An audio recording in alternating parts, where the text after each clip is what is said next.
Thank you, Senator Betancourt and committee. My name is Franklin Olsen, and I am a property owner in Houston and Harris County, and our family has been active in real estate development and investments for over 94 years in Houston.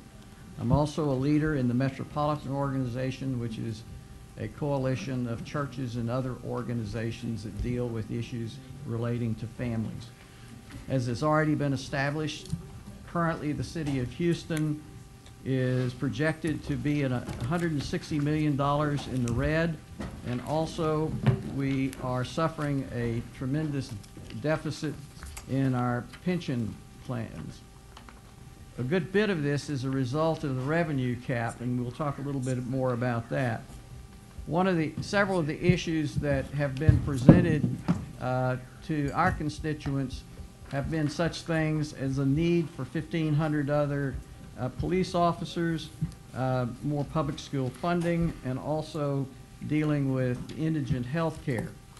As far as the 1,500 police officers that are needed, many of our affluent neighborhoods, and I think Mr. Betancourt's neighborhood may be a part of this, they hire other outside entities such as the constables to patrol their neighborhoods because they don't have adequate confidence in our police system. Now, to me, that's a tax. I don't know what you can call it other than being a tax.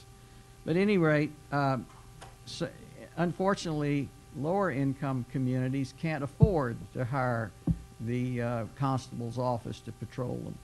So that, to me, is a tremendous issue. Also, we've talked to officials in the county about indigent health care and the need to expand Medicaid. And of course, we know that that's gone nowhere and probably will not go anywhere in the future. However, to me, there are two issues that, and I think Mr. Betancourt, you're interested in this also, and those are the TERS, because TERS have little accountability. And we've heard testimony today about how sometimes they have closed-door sessions. And I think a great deal needs to be done to make TERS more accountable and transparent. And I would hope that we can get some results on that in the future. The other thing nobody's talked about that affects me because I have commercial property, and that is the management districts. There's been a tremendous proliferation of management districts in the Houston area, which is an unmandated taxing authority. They can just tell you how much you're owed and you got to pay it. And that, to me, does not seem to be adequate and just. And I think we need to put some limits on the ability of management districts because, quite frankly, these management districts are on commercial property, and what do you think the owners of those properties are going to do? They're going to pass it on to their tenants. So we have a lot of problems, and I think that we could get someplace by having more accountability for TERS and management districts. Thank you, Mr. Olsen. You were nearly one or two in line, so appreciate your testimony. A couple of comments on the City of Houston's budget shortfall. The property tax cap, rate cap, has only cut $65 million over the entire time out of the city's property tax revenue.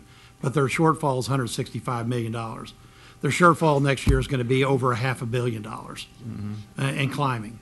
So the concept that the rev cap is causing the shortfall is just completely bogus.